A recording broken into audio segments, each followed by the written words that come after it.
li se stidi moja zemlja, kojoj crno pod nokte zavlači? Što se vode pomornice tiče, što ljubavi nema među ljudima? Šta li sada Austrija sprema, da li misli na Srbiju silom? Sve je mirno pred sveti odlazak, kad se Ugar odlučio bio da poseje pustoš nad Srbijom. Misli, sumnje, Gavrila pritisle, u Prokuplju ruke izveškio, preko tera jezdi na Miljacku da iškupa korenj što je muti, makar mu se srce istopilo.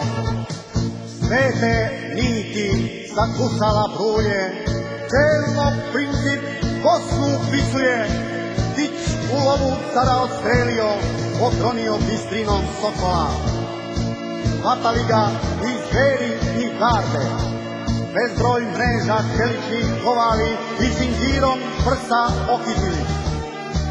Vezaše ga krvavom oputom, odvedoše nepoznatom Bogu. U okove staviše tamničke, da iščezne pre sudnjega dana.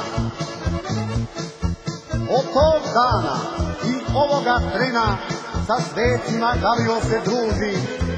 Kraljevi se klanjaju senima, preplavio knjige starostavne, nariču ga starice krajine, letopisac slova ulepšava, a učitelj istoriju pita. Ko je vladar zore u krajini?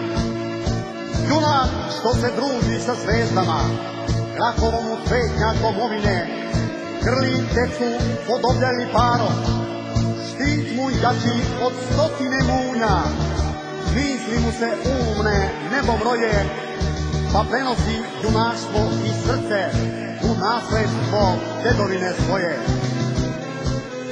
Spomenici u jedan bi stali, u oslunčan principov bronzani, iz njeg vatra spori i govori.